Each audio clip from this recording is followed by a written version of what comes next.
So apparently the Mariners are looking into trades not many have even considered. All right, let's really think outside the box then. Colby, hit it.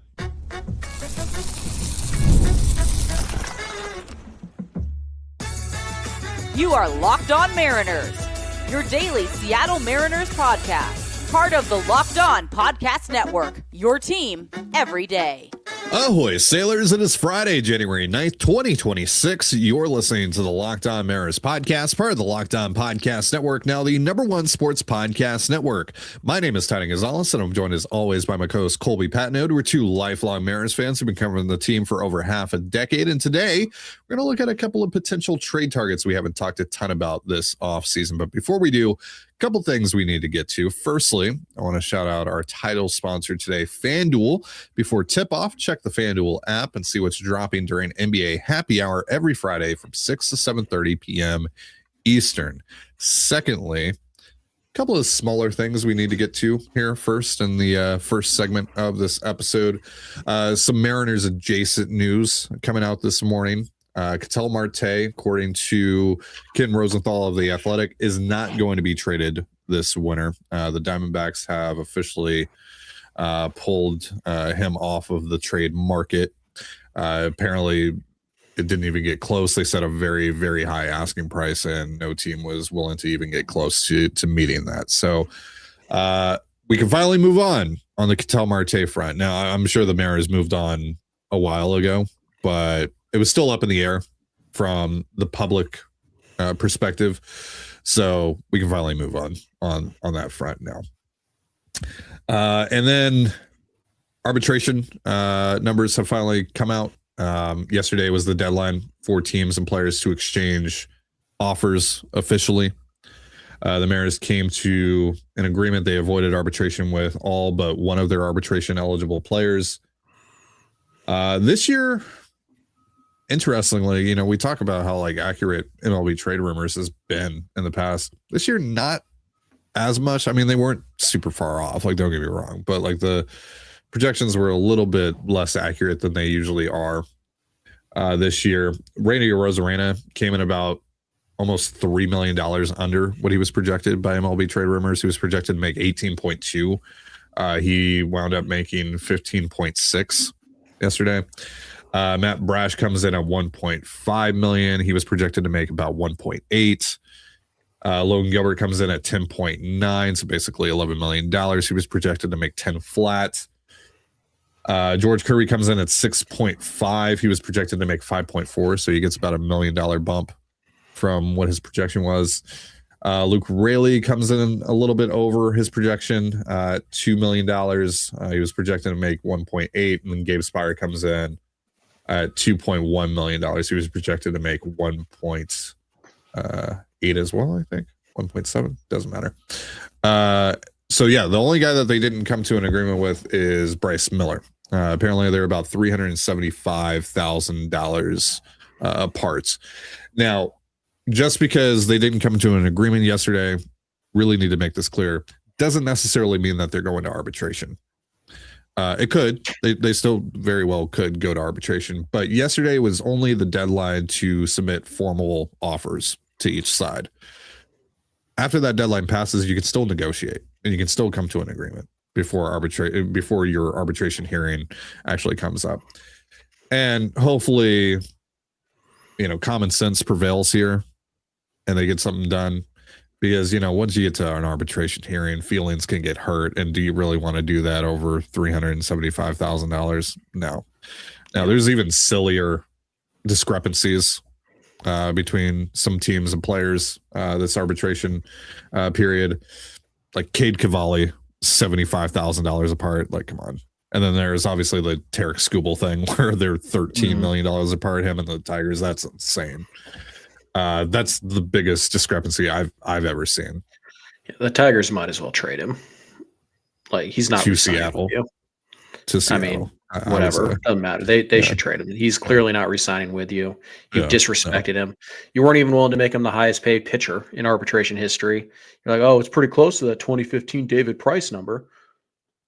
Skubal's better than David Price ever was.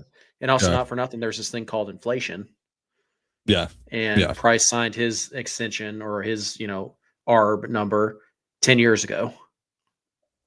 Yeah, it's insane. It's insane. So, yeah, as far as Bryce goes, I mean, it sucks that they weren't able to get something done yesterday, just so this thing isn't like lingering.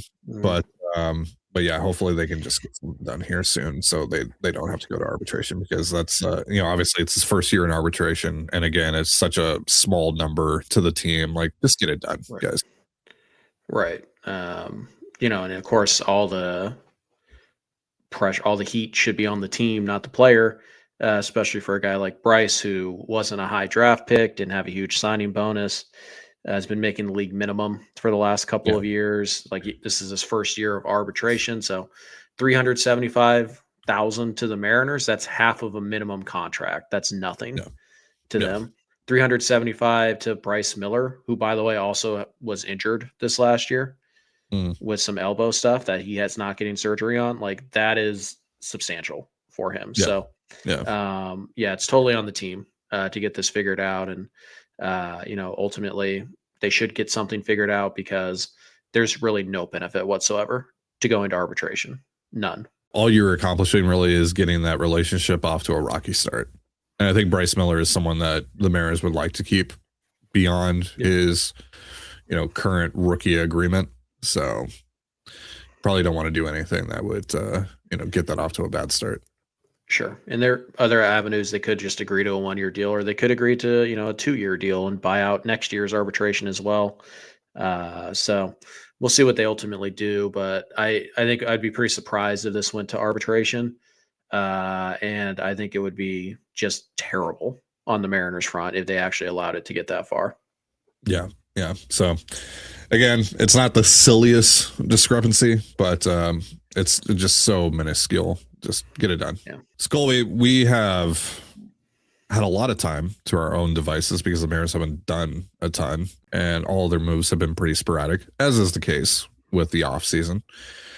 But we've had a lot of time to think about almost every single trade target that seems, at least semi-realistic, free agent target, etc. But according to Ryan Divish, Mariners are looking at trades that we, the general Mariners viewing public, haven't really thought much about. So we're going to put our thinking caps on. We're going to talk about one guy that he mentioned, and then we're going to talk about another guy that we've glossed over for obvious reasons in just a moment. But first, a reminder, this episode of the Locked On Mariners podcast is brought to you by Rocket Money. Let's be real. Managing your finances can feel overwhelming. Between subscriptions you forgot about, bills that keep going up, and trying to figure out where all your money actually goes each month, it's easy to feel like you're losing control. And who has time to track every transaction or hunt down hidden fees? That's where Rocket Money comes in, the personal finance app that helps you take control. It finds and cancels your unwanted subscriptions, monitors your spending, and helps lower your bills so you can grow your savings. I love how it tracks all my subscriptions and lets me cancel them right in the app with just a few taps. You can set budgets and goals, get personalized insights, and receive real-time alerts for large transactions, upcoming bills, and low balances. It even consolidates your checking, savings, loans, and investments into a single dashboard so you can get a clear view of your entire financial picture. Let Rocket Money help you reach your financial goals faster. Join at rocketmoney.com/locked-on. That's rocketmoney.com/LOCKEDON. rocketmoney.com/locked-on. And you're listening to the Locked On Mariners podcast, part of the Locked On Podcast Network, your team every day. Thank you so much for making us your first listen for all things Mariners. And also thank you for making Locked On the #1 sports podcast network. You already live your team every day. Now take it up a level and go ad free. Join the Everydayer Club today and get Locked On Mariners with no interruptions, members only Discord access, and more, all for just $5 a month or $50 a year. Go to lockedonmariners.supercast.com or check the link in the show notes to learn more. So Ryan Divish was on Jason Puckett's show, The Daily Puck Drop, I think yesterday. Now, most of that interview is behind Puck's paywall, but he did post a little snippet of their conversation on yesterday's live show. And in that snippet, Divish says, that the Mariners are looking at trades that none of us have really considered. So what does that actually mean, right? Because like maybe we've considered them, but like maybe Divish hasn't considered them. Who knows, right? But he did mention Stephen Kwan. I don't know if this is actually because of something he's heard or he's just speculating. But he did mention Stephen Kwan as a guy, and obviously we haven't heard a lot about the Mariners and outfielders, but maybe they finally pivoted on, hey, we just need the bat, so we're actually willing to look at outfielders more than we were at the start of the offseason. Kwan has 2 years left of club control. We've talked about him a bit more so on like Fan Fiction Friday when, some of our listeners have submitted trade ideas with him involved. We haven't really just talked about him in general, though. So we'll do that a little bit here. But the idea from Divish was pretty simple, right? You get Kwan in now, and then he kind of serves as your Randy Arozarena replacement next year, right? Kwan, he settled his arbitration number yesterday, $7.725 million. So it's very affordable for the Mariners. And again, you get a guy who's, an elite defender, could absolutely play right field with the arm that he has. Strong arm. I believe he led baseball in outfielders in assists last year. Oh, yeah. Yeah. So accurate, strong arm. Yeah. Doesn't strike out, walks a fair amount, gets on base at a good clip. It's just, the WRC plus output has been inconsistent. His first year he was 125, then the next year he was 99, then the next year after that he was 131, then the year after that he was 99, which was this past year. But he's consistently been a 3 to 4 win player. A lot of that has been because of the glove, but he's also like, even in the years that he hasn't put up a great WRC plus, in the years that he's put up basically a league average WRC plus, he's still been a high average hitter. He's still been, a traditional leadoff type of hitter. He would help. So you like the Kwan idea? Yeah, it's fine. It's a little bit like the Nico Horner of the outfield, where it's like a lot of the value is the glove and good base running. Horner's a better base stealer, but Kwan's a good base runner, and he probably swipe you 20 bags. But it's a little bit like that. Horner's a little bit more consistent with the bat, which makes him, the better player to go get. But Kwan's got a couple years, like Divish mentioned, so you could replace, Randy in left field if you needed to next year. So, I don't think it's a bad idea, but there is some real question about what bat are you going to get. If you're going to get the league average bat, it significantly hampers, the value of what you should give up for Kwan, and you won't know what you're going to get because, like you said, it seems like in every other year thing, he's 25% above league average, or he's league average or slightly below, and that's a lot of inconsistency. And we're talking about a guy who doesn't really bring much power to the game, although he has added some pop to the arsenal. 25 homers over the last 2 years combined. So compared to 11 combined over his first 2 years. Right. So there's a little more pop there. The average skills, he's going to hit 270, 280, somewhere in that range. The on base percentage probably going to be at least 330. Keep in mind, league average for on base is about 315 to 320. So it changes every year, but he's going to get on base at least an above average clip. And there's always the possibility you kind of get that boom year where he hits 290, 370, 430 or whatever, and hits 15 homers and steals 20 bags and gives you elite, corner defense. So I like the idea. We heard, it was funny this last summer, we heard like, oh, the Guardians are going to trade Kwan, and then they didn't end up trading him. And then very early on in the winter, we heard like, oh, there's no chance Kwan is on the Guardians opening day roster. They're going to trade him this winter. And then after that, we didn't hear anything about this guy in any rumor for any team. Like, it's just been dead quiet on him. So that's kind of why the rumors died. But yeah, Kwan is a good fit. Again, he's left-handed hitter. That's not ideal. He doesn't play in the infield. That's not ideal. He doesn't have a ton of pop. That's not ideal. But at the end of the day, he's, a 3.5, 4 win player who has the offensive upside to be 25 to 30% above league average. You're at the point now, you can't get too picky with this. You need more talent. You need more wins on this roster, and Kwan certainly gives you that. So you have to be interested in an idea like Stephen Kwan. Well, and he's an upgrade over what you are currently set to deploy in right field. We'll see what kind of year Luke Raley has. Now, Divish did mention Raley as maybe being a part of this trade for Kwan. I can see it. to give the Guardians, a left-handed major league outfield bat, corner outfield bat. And then the Guardians make a ton of sense for Raley. I mean, we had Raley traded to the Guardians in our offseason plan earlier this winter. So that all makes sense. I mean, Kwan would just take Raley's spot on the roster. You would push Victor Robles into a true fourth outfielder role, and you would keep the Rob Refsnyder, Dom Canzone platoon at DH intact. You wouldn't really have to move much around roster-wise if you acquire Kwan. And frankly, it would just push everyone into a more preferred role. Right. I do wonder. Didn't pull these numbers, but I'm curious, how has Kwan hit at T-Mobile Park in the past? Not that that's the end all be all, but like, I can pull that up in a second if you stall long enough. Sure. Vamp. But it's one of those things. Everyone look at Colby. Over here. Keys. Ooh, shiny. But anyways, I think the interesting thing about the Kwan trade package is how much does Luke Raley take out of that return? Because when Raley is healthy, he's a better hitter than Stephen Kwan, at least against righties. He's a better hitter. He brings more pop. You get him for an extra year. I'm not saying you should be able to swap these guys straight up. Of course not. But is he just a throw-in? Because if he is, that's how the Guardians are going to treat him. I'm not really interested in moving him in this trade because I don't know if I'm significantly better offensively going from Kwan to a healthy Luke Raley. Now, do we know Luke Raley is going to be healthy this year? No, we don't. But could Luke Raley help me get Matt Festa?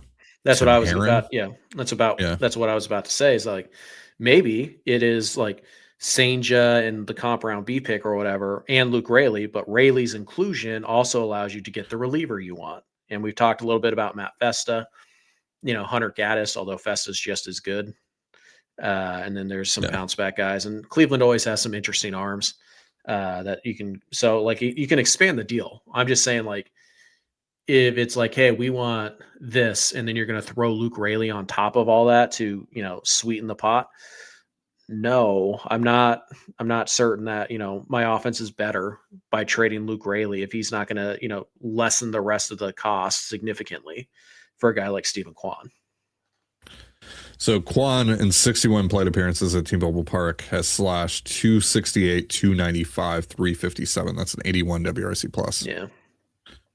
Yeah. Now, obviously, his former teammate Josh Naylor also had pretty bad numbers at T-Mobile Park before he made his way to Seattle. So, back in the day when they acquired Turner, when they acquired Randy and Luke Raley, also we were look at those guys. They all have a track record of hitting at T-Mobile Park. That makes sense. And then they traded for Josh Naylor, and that dude had worse numbers than that. And he loves sitting here. So again, it's only 61 plate appearances. When you look at the profile of the type of hitter Kwan is, he's not a guy who's trying to, hit home runs to the left center gap, to the right center gap. He's just put in and play guy and run, more of a slap hitter type of guy. And the pull power that he has will play fine at T-Mobile Park. It's just,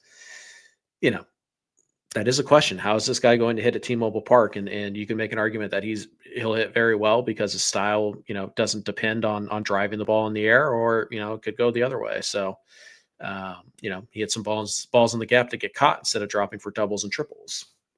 But overall, I think you have to be interested in Kwan. And I do think that there is a broader, wider deal out there that could make a lot of sense too. If Cleveland's willing to add some bullpen arms, or if there's some kind of prospect swap involved or something like that. So the Kwan idea definitely considers a more advanced look.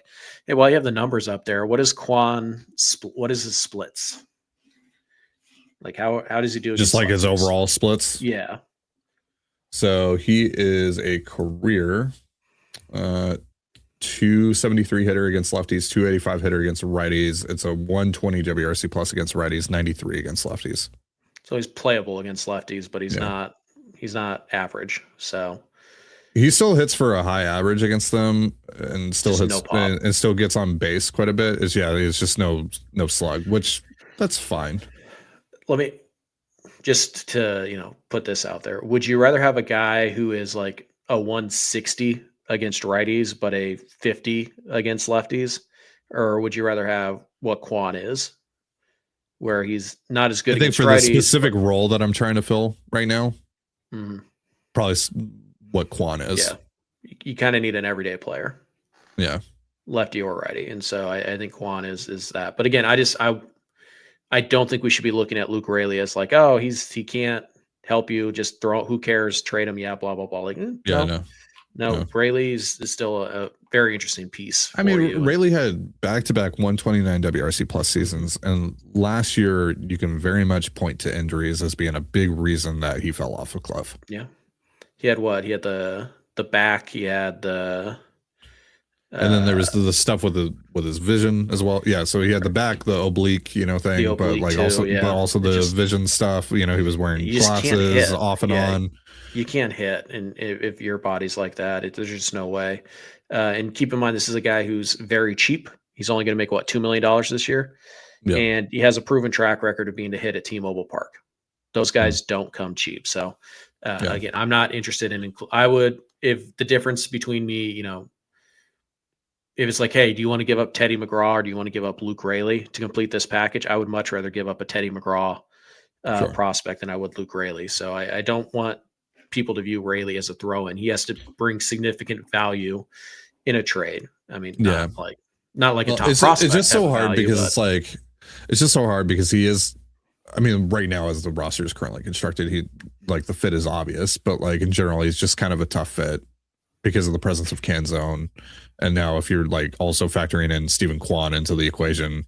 Sure. But I've said it before, I'll say it again. I'd rather have Raley than Canzone, and Canzone has 2 options left.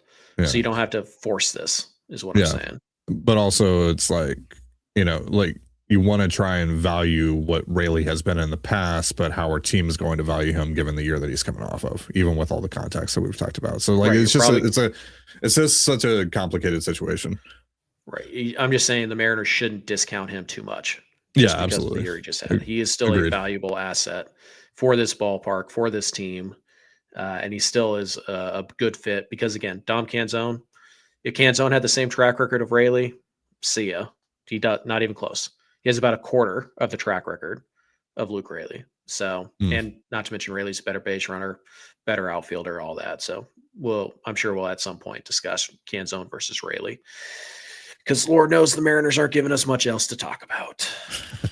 All right, so let's talk about a guy that we haven't talked about for obvious reasons, but the Mariners have had some interest in him in the past, and his fit on his current club is murky at best, I would say. So if we're thinking outside the box, let's talk about him. We'll go over that in just a moment. But first, a reminder, this episode of the Locked On Mariners podcast is brought to you by FanDuel. Fridays already feel different during basketball season, and FanDuel is making them even better.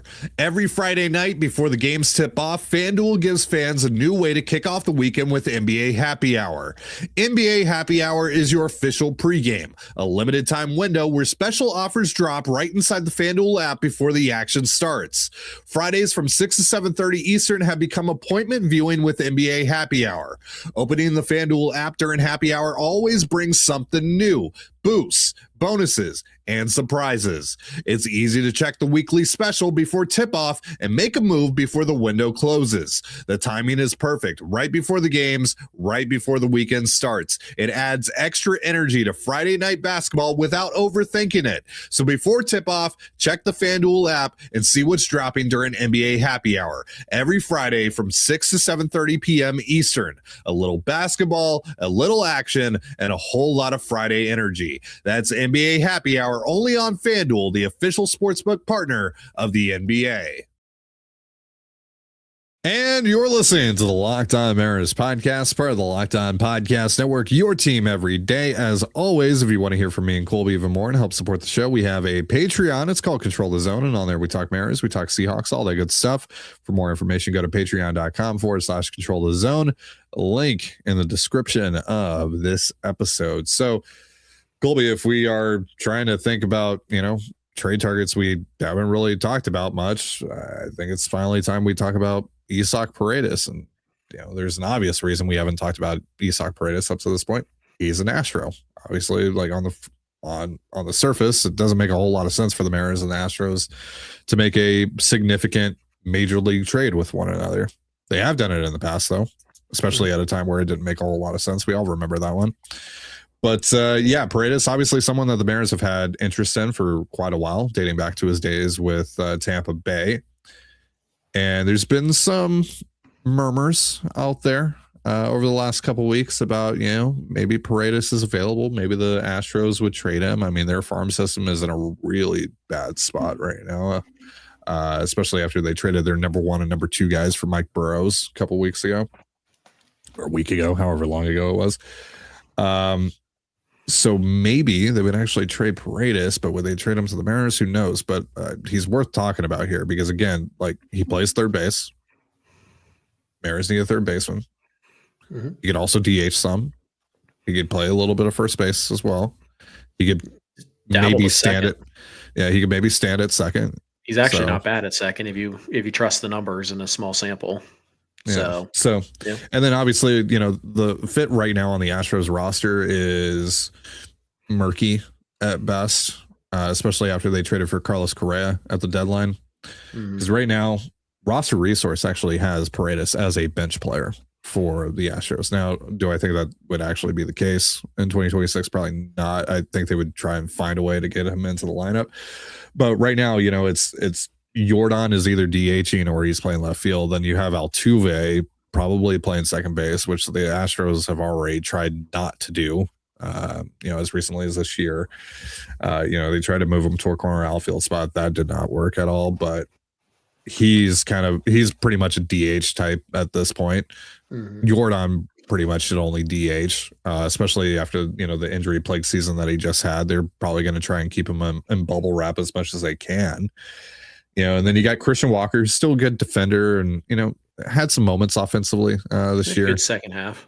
Yeah. But then, they also have Jesus Sanchez and Cam Smith and Zach Cole, who popped in the second half, and, all these guys. And it's just like, there's only so many roster spots. And obviously Jeremy Pena, he's the shortstop. So like Correa can't play shortstop for them. So there's only so many spots available here for all these guys that they want to give playing time to. And Paredes, right now, again, after the arrival of Correa, just doesn't make a ton of sense for the current construction of the roster. I would just play Paredes over Correa, frankly. But yeah, and I covered all this on my Substack, Marooned on Mariners, yesterday. I wrote this up. Yeah, always be plugging. So it's one of those things where like I went through all this last night, and I think if you're the Astros, like, yeah, you just Paredes will play third a couple times a week. He'll play first a couple times a week. He'll play second, and he'll DH once a week. Like I can get him at bats, and sure, I mean they probably could. But like you said, they don't really have an everyday spot for him. They have other holes in their roster. By the way, they are extremely right-handed. They could use a lefty bat. So again, I wonder, is this a place where Luke Raley could come into play maybe a little bit for them? The problem with that is, Jesus Sanchez is like two of their two of their 4 left-handed bats. Actually, 3 of their 4 or left-handed bats are outfielders.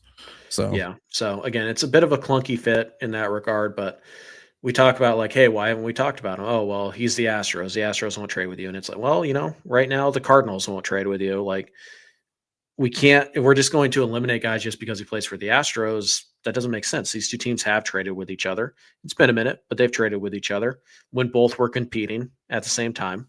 They have, some trade fit here. The Mariners need a third baseman. They want a right-handed hitting infielder. The Astros have one to give, and their farm system isn't great.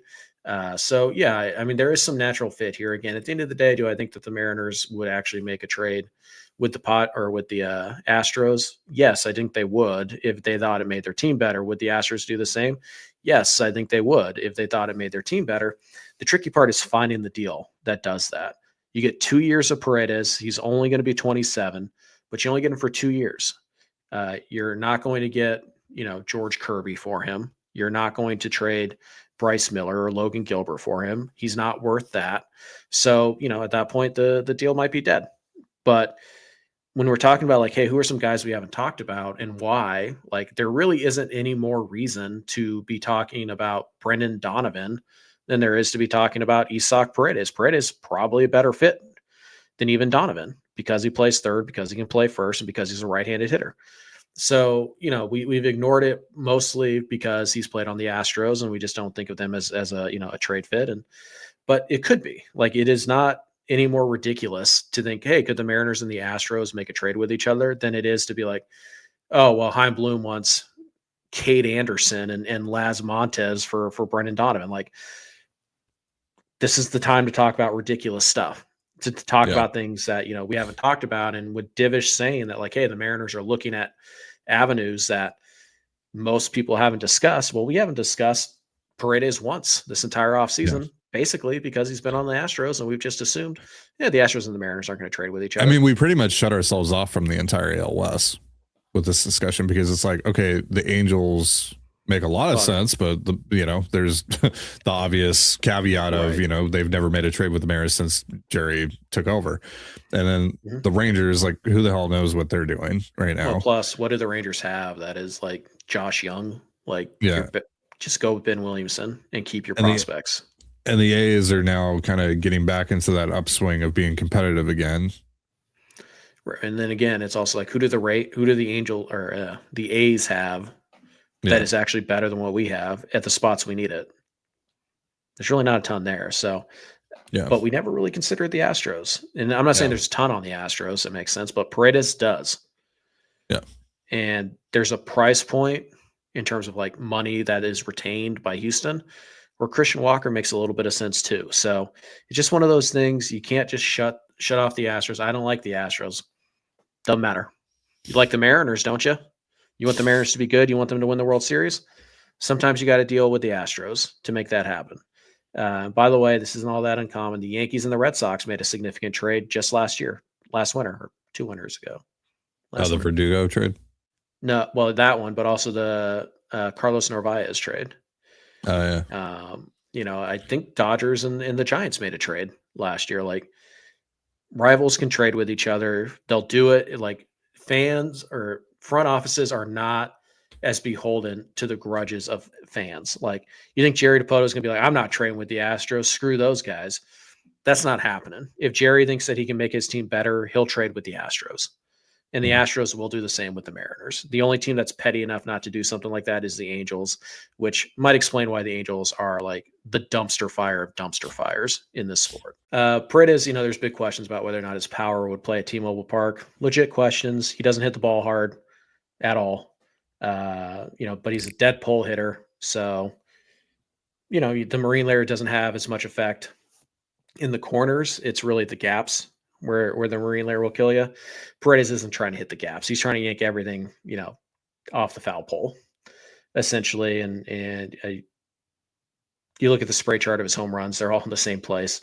So again, I don't know if he's a great fit for the ballpark because he doesn't hit the ball hard. That's typically a prerequisite for what the Mariners want. But he doesn't chase. He takes a ton of walks. He doesn't strike out. He hits home runs. He's an above average defender. So even if he's only a 20 homer guy for you at T-Mobile Park, he's still pretty significant upgrade over what you'd be rolling out, with Ben Williamson and Colt Emerson, although Colt does have an opportunity to surprise you, at which point you can just make Paredes your full-time DH. Look at that. That's the same idea that, that they have with Gino Suarez, right? Or Okamoto, whatever. So that all makes sense. It's just different player for similar role. If Paredes was on, the Orioles or whatever, we would have talked about him. We probably would be talking about him a lot. honestly. Yeah. So, that's on us for missing that. But I think you can understand why. By the way, quick little announcement before we sign off. We have launched a Discord server, Colby and I. We opened it up to our patrons earlier this week for early access, and now we're opening it up to the rest of you guys. Starting today, the link will be in the description of this episode. This is a different Discord server from the one that you get access to via the Everydayer Club. That one's more of like a Locked On Podcast Network server. This one is just for Colby and I and everything we do between Locked On and the Patreon and some of our other ventures. There's Mariners discussion in there. There are ways for you to submit Mailbag Monday questions and Fan Fiction Friday submissions.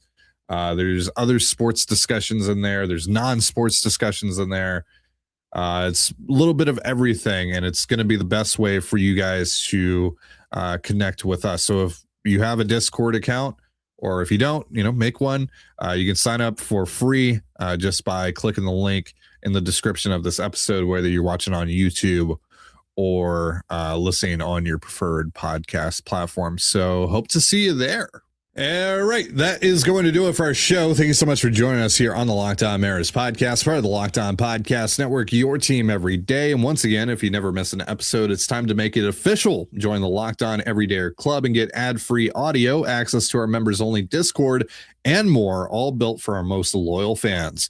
Colby Patnode, I'm Ty and Gonzalez. Be sure to give us a follow on Twitter at @LO_Mariners. You can follow me at Ty and Gonzalez, and Colby at CPAT11. That's CPAT11. We're also on Blue Sky. You can follow me at TDG, Colby at MLB Colby, and the show at Locked On Mariners. You can also find us on Instagram at Locked On Mariners. Have yourself a beautiful baseball day, and we'll see you next time. Peace.